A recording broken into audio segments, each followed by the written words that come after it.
Last season we took over at Fulham, signed 6 new players, scored some wonder goals and achieved our highest ever Premier League finish in history, all thanks to some investment from new shareholder Jeff Bezos. But with the billionaire wanting an American revolution to take this team to new heights, it's time to start season 2. Now, in spite of this incredible 6th place finish last season, we know that there are some gaping holes in this squad. Neither Sander Berge nor Nicolas Dominguez either hit the ground running since joining in the summer, and whilst Tom Kearney had a sensational season with him being 33 years of age and his rating only going one way, plus with Sasa Lukic failing to hit my 10 goal contributions target, his future at the club is also up in the air, meaning that a brand new central midfielder is an absolute must. With Willian retiring at the end of the season, leaving Iwobi being the only recognised senior left midfielder at the club, that's another position of high priority, and with Emi Buendia hardly lighting up the Premier League this season since joining, and with the likes of Harry Wilson and Adama Traore not really being a particularly high rating either, more questions needed to be asked on the right hand side of my midfield as well. And finally, with Rodrigo Munoz having a sensational season but needing some help up front, and with Raul Jimenez on the decline, Carlos Vinicius not being at the required level, and Jay Stansfield needing a little bit more first team football elsewhere, I think a striker is going to be priority number 4. Before we start thinking about incomings though, with Jeff Bezos only giving us £65 million to improve this team, it's time to think about shifting some of this dead wood to see whether or not we can try and improve that all-important transfer budget. And after returning from his loan spell last season, Kevin Mbabu is going to be the first departure of the summer, with Brighton swooping in for his services for £5.5 million. I'm creating a no excuses culture here at Fulham Football Club, and after failing to live up to my expectations last season, Sasa Lukic is about to see the door as he departs to Newcastle for £12.4 million. Harry Wilson may have had a surprisingly good end to the season last year, but I still don't think he has the quality to live up to the sort of level that I want this team to get to. So it's goodbye to the 27-year-old Welshman as he leaves to pastures new in Valencia for £8.3 million. After not really getting a look in the heart of my midfield with the arrival of the likes of Dominguez and Sander Berge, Harrison Reed is another man who's desperately seeking a challenge away from the club, as an offer of £7 million from West Ham is good enough to secure his services. The former loanee Vinicius Jr. departs to Fenerbahce for £3.6 million. And finally, with Raul Jimenez on the decline and not really liking his position at the club, being back up to a 23-year-old, the big Mexican is also going to be another man to depart, as the veteran stays in England, departing to Norwich for £1.2 million. Those departures have left me with what I think is a very healthy £120 million budget, and so hopefully with the revolving door closed, it's time to get down to work. Now, you may remember last season, with Jeff Bezos wanting an American superstar to join the club, I had an impromptu and very informal chat with a certain Christian Pulisic, who I expressed a desire to want to sign. He made it very clear to me he would only be interested in joining the Fulham Revolution if we were able to secure European football this season, and whilst I wasn't 100% sure that we'd actually been able to do it following our 6th place finish in the Premier League last season, it turns out that we have actually been able to make the lofty heights of the Europa League for the first time in about a decade for the club. And so after a hard round of negotiation with the big wigs at Milan, Fulham Football Club are about to welcome a statement signing, and one that is heavily approved by the American billionaire Jeff Bezos. That is right, it's a man who's already got Premier League experience at the highest level, playing for Chelsea only a few years ago,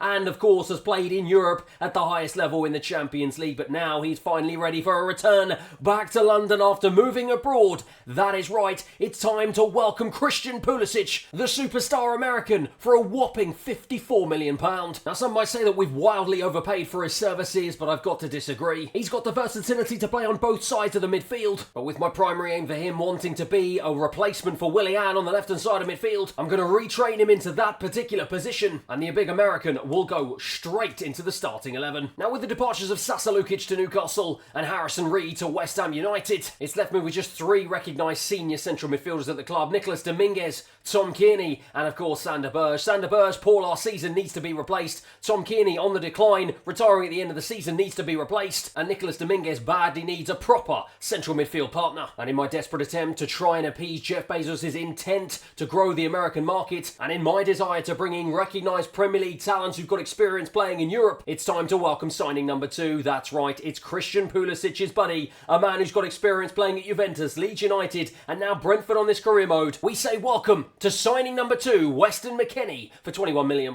The American Revolution is finally underway. 80 rated, 25 years of age with his best years ahead of him. He'll hopefully fit in like a glove in the heart of my midfield, and it feels like things are really starting to take shape here at Fulham Football Club. However, with £36 million to spend, it's time to move on to my attack. With Raul Jimenez gone to Norwich City and Carlos Vinicius off to Fenerbahce, plus with me desperately hunting for a loan move for this man Jay Stansfield, Rodrigo Munoz is going to need help up front. Unfortunately, help has arrived in the form of my endless shortlist recommended by my top tier scouts. Now, Folarin Balogun would be the top option for me, being American, obviously fitting into this ethos, but with his asking price being around £43.5 million, I think I'm going to to be priced out of a deal for him. And after getting my hands burnt last season trying to bring Alexander Mitrovic back to the club, I've decided to bring someone in who may not be American, but has absolutely lit up the American MLS over the last few seasons. He's a striker who scored an absolute bucket load of goals and someone who's been heavily recommended to me by so many of you across the course of this career mode. He's a man who's ready to take the next step in his career and finally make the move to the Premier League. Because that is right, it is time to say hello to our third signing of the summer, an absolutely mammoth signing in the name of Cucho Hernandez, who joins from the MLS for a fee of just £21 million.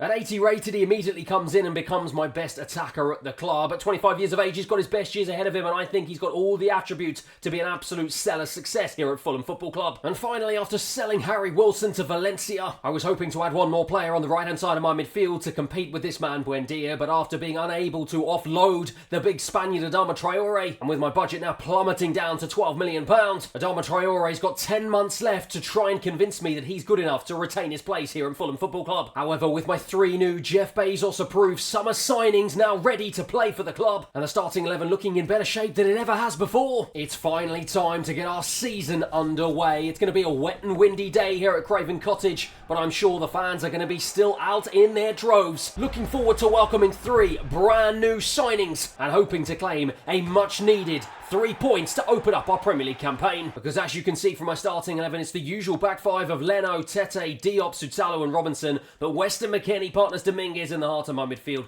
Buendia starts on the right, Pereira starts in behind, but it's Pulisic on the left-hand side with Cucho Hernandez leading the line. So here we go then, the start of what I'm hoping is going to be a stellar campaign here at Fulham Football Club. We've got an opportunity to go one better than we did last season with these new signings. Can they take this team to very next level? Short one into Dominguez, who gets his first touch of Season 2 and plays it out to Tete on the right-hand side. Plays it inside, looking for the ball into Buendia. Doesn't manage to find it though, and Ollie Watkins now can try and streak forward for Aston Villa. Julian Alvarez, oh my goodness, he's got the pace to get away from Diop here. Bursts into the box, looking to cut it back, does cut it back into Velasco. Looking to shape it up on his right, does! Oh, it's a brilliant finish, and it's all too easy for the Argentinian. Well, it's a woeful start to life here in Season 2 for Fulham Football Club, and it was just too easy for them to ghost to the edge of the box, and that is absolutely horrendous. You've got to do better than that, Leno. So poor, it was straight down the pipe. He has to do better in those positions. Aston Villa lead under 10 minutes, 1-0. Well, it's an absolute shambles, not the way we were hoping to start Season 2, especially after spending about £100 million on 3 new players. Can we try and see if we can right the wrongs of those opening 10 minutes immediately as Tete dinks it in, looking for the header. Pulisic at the back post, can't quite find it. Ollie Watkins though once again to bring it away. Den Donker now for Aston Villa, into Velasco, once again into Ollie Watkins, and this high line is really starting to hurt us here as Diop is totally being overrun here as Watkins has it once again, floated into the box. Sutalu though heads it clear out to Tete. Buendia picks it up and scoots past the challenge of the midfielder and now gets away from trouble, and now the right midfielder will try and burst down this right hand side. He's done a brilliant job of skipping away from one challenge and looks to try and see if he can get into the box here. Where's the cutback option? He's looking, he's waiting, finds Pereira. Oh, it goes completely wide. Yuri Tielemans, lovely defence and midfield splitting pass there from the Belgian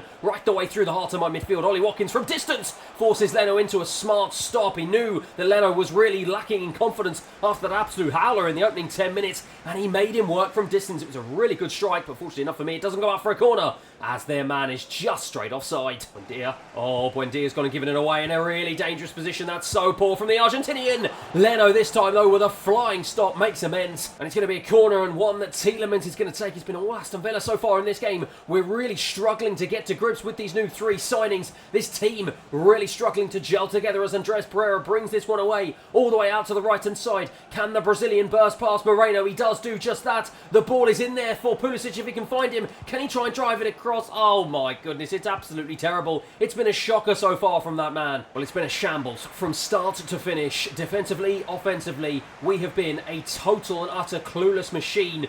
All of my new 3 signings have not known where to put themselves. It's been an absolute disgrace in all areas of the pitch, and we've got 45 minutes to try and rectify the problem, as Pulisic now has it for really the first time in this game, and that is absolutely shocking. Not what you would expect from a £50+ million signing. Jeff Bezos must have his head in his hands here as Aston Villa look to try and burst down this left-hand side. It's a wonderful ball into Julian Alvarez. Diop can't do anything to stop him. And in the end, we get lucky with a poor pass in the final third there. Nice one into Anthony Robinson, into Cucho Hernandez. Oh, again, giving it away. All of my attacking players have been so poor so far today. But it's one American into another. Weston McKennie on the box. gives it away. Once again, absolute shambles. Aston Villa have been better in all departments so far here today. As the hour mark, we pass. Aston Villa have it and look to try and drive into my half here. They do drive into my half, and they catch my defence cold here with a lovely ball into Julian Alvarez. Looks to go past Tete, does go past Tete. In the end, the right back recovers just about. But my word, we're living on the edge. It's been so poor. Cucho Hernandez now into Andreas Pereira. Shifting, turning, trying to get away from a couple of challenges. Tete on the right-hand side into Buendia. Buendia looks to try and go round the corner. Cannot find the return pass to the man at the right of defence. And Julian Alvarez once again brings it away for Aston Villa. But Andreas Pereira wins it back. And finally, is this the opportunity that's going to give us ignition here in our season? Andreas Pereira rights the wrongs of the first half.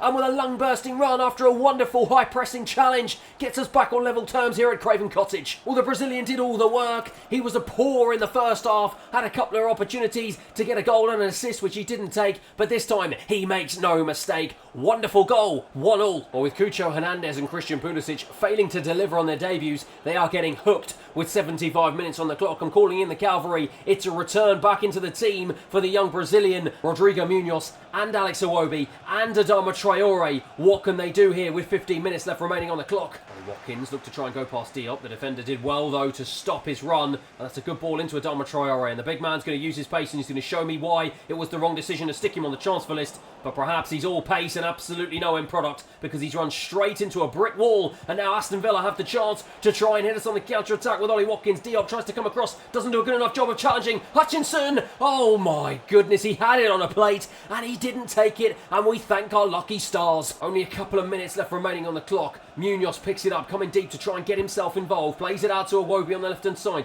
This is the last chance of the game. The Nigerian turning, looking for an option. Finds an option of Weston McKennie. Dances around a couple of challenges. Into the box he goes. Looks for the cut back into Munoz. It's a good save from the goalkeeper. And oh my word, Adama Traore was on hand, but couldn't quite get there as the referee blows for full time. Well, I tell you what, we did have a couple of chances towards the back end of the second half, but it was not enough to separate the two teams here at full time. It finishes 1-1. And I tell you what, a draw isn't something that we would have taken at the beginning of the game, but we certainly would have taken it by the end. Terrible showing from a lot of my players in the opening game of the season, and it was a difficult start to life in Fulham colours for several of my debutants. This man, Christian Pulisic, I barely remember him even getting a touch on the ball, and when he did get a touch, he just sent passes wayward all over the shop. Cucho Hernandez was absolutely anonymous up front, and Rodrigo Munoz will be absolutely fuming that he's lost his place in the starting 11, having scored 17 goals in the Premier League. And as for Weston McKennie, I expected a lot more from him, having Premier League experience. He had a couple of decent touches and a decent run at the end, almost got an assist. But again, I've got to have more from him as the season progresses. And now as we move on to the halfway point of the season, it seems like this team haven't lifted themselves to the heights that I was hoping. A big injury to my strongest defender has meant that he's been out for the majority of the opening part of the campaign. And with us down in 8th place, not making any headway into those European spots and trying to improve at our position last season, it looks like his lack of presence has really been felt. One man though who seems to have come alive since the opening game of the campaign is this man, Cucho Hernandez. He's proved the doubters wrong, me being one of them, racking up 15 goals in 27 appearances, 10 in 19 Premier League appearances,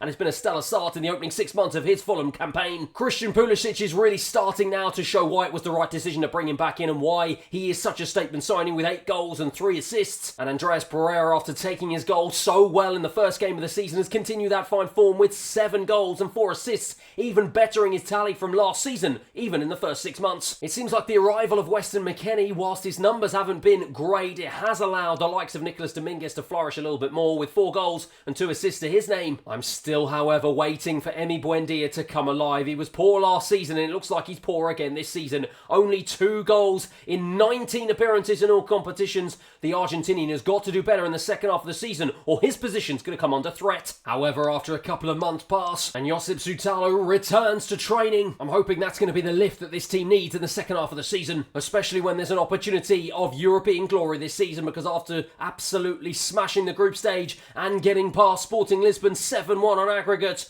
we have been faced against the Spanish giants Barcelona in the Europa League quarter-finals. And after somehow securing a historic 3-2 away victory against them in the first leg, it's going to be up to me to do something I'm sure that no other Fulham fan would have ever expected us to be in a position to do, and that is to bring Barcelona to the Craven Cottage to try and knock them out and secure our path through to the semi-final of the Europa League. It's a momentous and monumental occasion here for Fulham Football Club and the chance to write our names in the history books. Can these players do the unthinkable and beat Barcelona? So here we go then, 90 minutes to write our names in the history books. All I need is just nothing silly. I need professional heads from these players, keep their eye where they need to be and not do anything that they're going to live to regret. But just as I say that, we go and give the ball away. So silly early doors here in the opening 10 minutes, and Barcelona of course have the opportunity to get into the box with Alphonso Davies into Ferran Torres, looking to put it in his right. He does put it on his right, and Leno is forced into an early save, and it's an early corner inside 8 minutes they're going to take. Floated in by Frankie de Jong. Cucho Hernandez back defending. Rafinha though into Martinez on the edge of the box, plays it back into Joao Neves. Arreo into Davies. Oh, it's off the bar. It falls to Victor Roque, and just like that, inside 10 minutes, Barcelona take the lead. Well, just like we started off against Aston Villa, we've done the exact same thing here against Barcelona. Absolute shambles defensively, completely overrun. Our heads have been completely lost, and it's panic-stricken times at the back. Barcelona take a 1-0 lead. We've got it all to do. It's a Diop now bursting through the heart of the Barcelona midfield, looking to make amends for his earlier mistake that really cost us. Diop takes it back though into Weston McKennie. He can't skip through. Instead it falls to Cucho Hernandez. Looks out wide to Buendia. Buendia takes it on, looking to go past Alphonso Davies. Of course he hasn't got the pace to do so, so plays it back into the right back Tete, who's just shrugged off of it though in the end by Joao Neves. And look at this from Barcelona, lightning quick counter attack out to Ferran Torres on the left hand side. Dominguez comes across to try and cover. Can the Argentinian get the ball back off of Ferran Torres? At the moment it doesn't look like he's going to be able to, as he just goes past him. Tete though, the right back, with the second challenge, and Barcelona just like that, within the blink of an eye, have got themselves a corner. We've got to be better defensively if we want to keep out the Spanish Giants for a second time this game. Buendia is under all sorts of pressure here. He's just found himself in a corner, into a corner he can't get out of. Oh my goodness, it's an absolute shambles at the back once again. And now 26 minutes on the clock, we find ourselves 2-0 down. Oh, Emi Buendia, what are we going to do with you? He found himself stuck in a cul-de-sac with nowhere to go. He could have just booted it clear, but he decided to try and play out from the back, and it proved totally costly. A lovely little dink ball into the box, and on the volley, Barcelona give themselves a 2-goal cushion. It's now 4-3 on aggregate, and we've got an absolute mountain to climb. Nicolas Dominguez bursts past one, tries to go past two. Lovely ball into Andres Pereira, looked to try and play it around the corner, wasn't able to though, keeps the ball alive and then gives it away. Oh my goodness, again Barcelona looking to catch us cold on the counter-attack, and that is an incisive cutting ball right through my defence, and once again Ferran Torres has got it on the left hand side, plays it back in though, this time to Joao Neves. Dominguez is frantically trying to come across, don't give away a penalty, but Dominguez with a crunching challenge. Absolutely brilliant defensive play from the Argentinian, and he's got the composure and the wherewithal to bring it out of defence as well. And that's a lovely ball through to Andres Pereira, dinks it over to Emi Buendia on the right hand side, and the Argentinian now really starting to open this game up. End to end stuff here at Craven Cottage, plays it into Andres Pereira once again. The Brazilian now on the edge of the box, floated in looking for Cucho Hernandez, couldn't quite find him though. We're right on the stroke of half time, and Barcelona have a free kick in a dangerous position in our half. They make their way to the edge of my box here with Joao Neves. Victor Roque, the early goal scorer once again, driving run into my penalty area. Sutalo though comes across. Brilliant to have him back in the starting 11 as the referee blows for half time. Fulham Football Club have 45 minutes here to change the course of history, to write their names in the folklore of Fulham history as they try and see if they can climb the mountain that is Barcelona in the Europa League quarter-finals. At the moment we find ourselves right down at the bottom,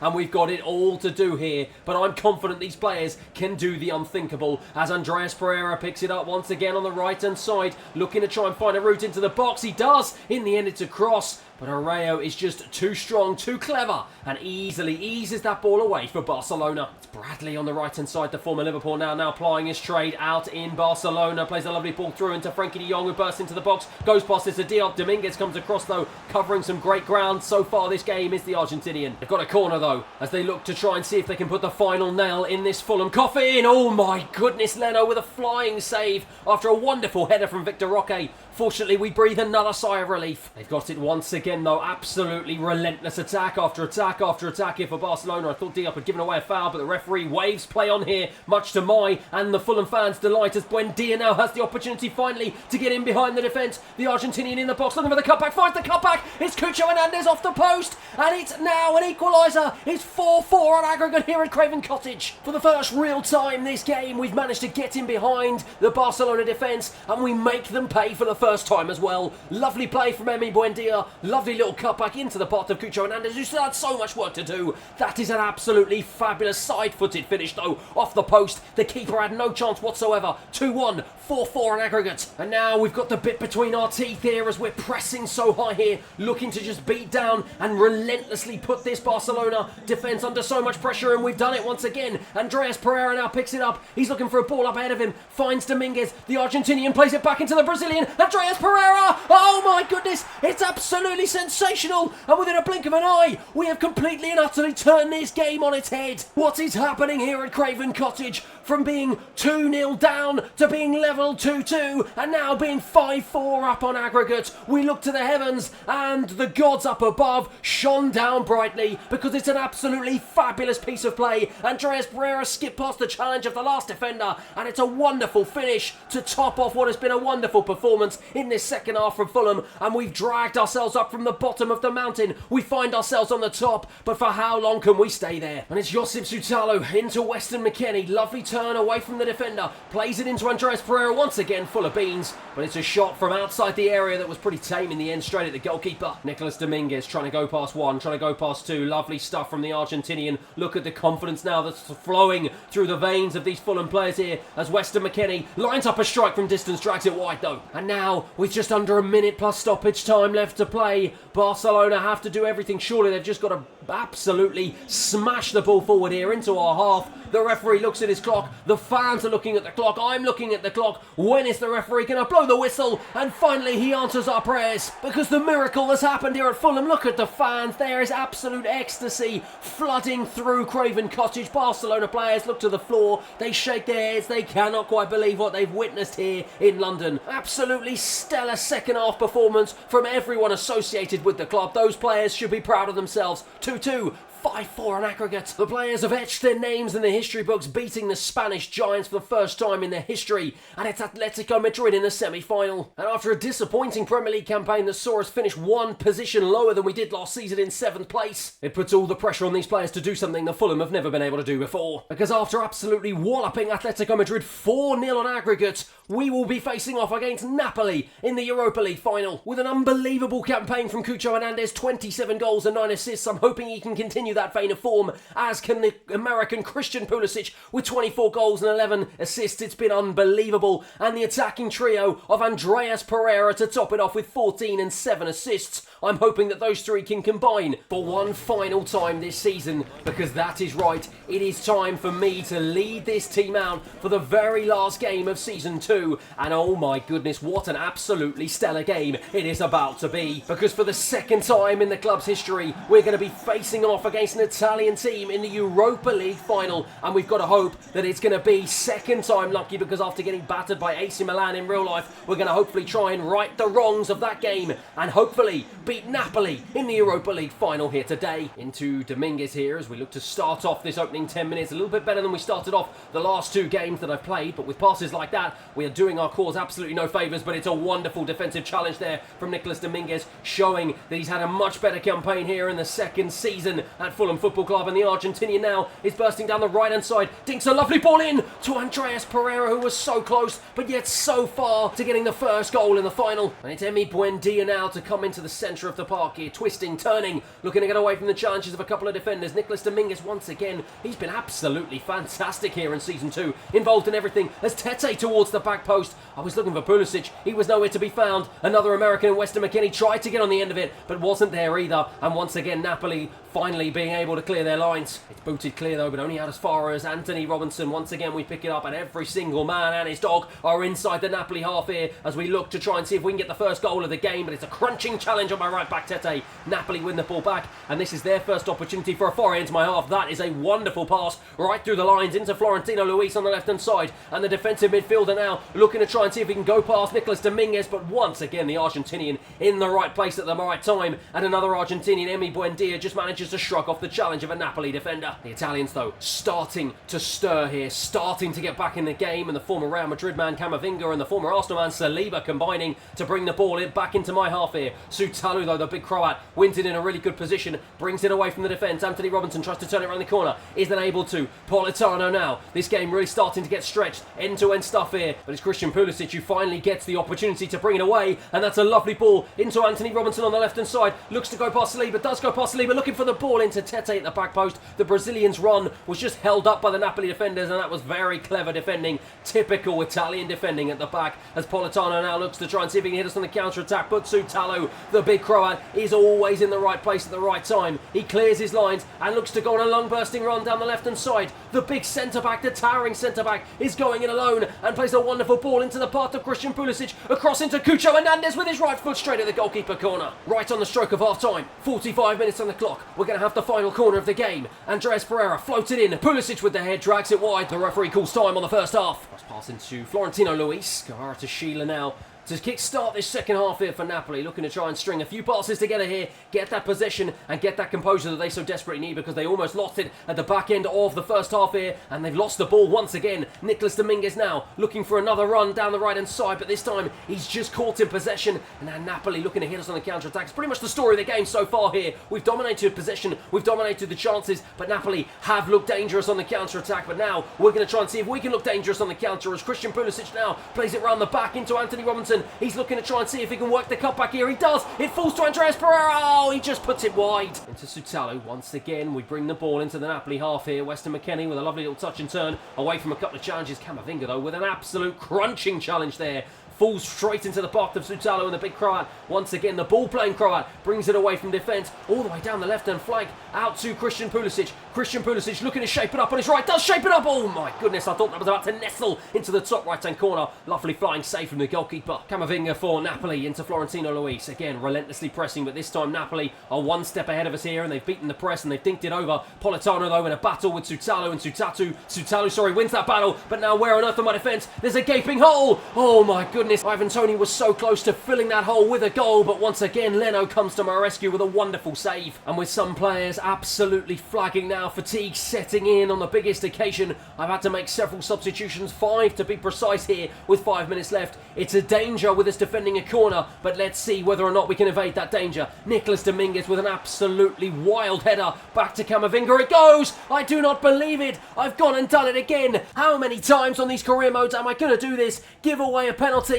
and an absolutely decisive moment. Issa Diop has done just that. I look to the skies, I cannot quite believe it, and Napoli, with 85 minutes on the clock, have the opportunity to steal it right at the end. It's going to be Ivan Toney, the Englishman, against another English club. He sends me the wrong way, and look at the celebrations. Ivan Toney is about to win his first European trophy in his career, because Napoli have done what we just could not do, and that is find the back of the net in the Europa League final. How many times on FC24 am I going to give away penalties across the career modes? Time after time after time, I continuously do it, and I just have not learnt my lesson, and once again I'm punished. Ivan Toney's delighted. Napoli take the lead 1-0. Issa Diop, though, wins the ball back high. Sander Bergeron as a sub into Alex Iwobi. Looks to feed in Rodrigo Munoz. This is surely going to be the last attack of the game. Castagna on as a substitute as well. Cuts it back, looking for Adama Traore. It was blocked off, though, by the defence. The big Spaniard with the sliding tackle as the referee blows for full time. It's heartbreak in the Europa League final.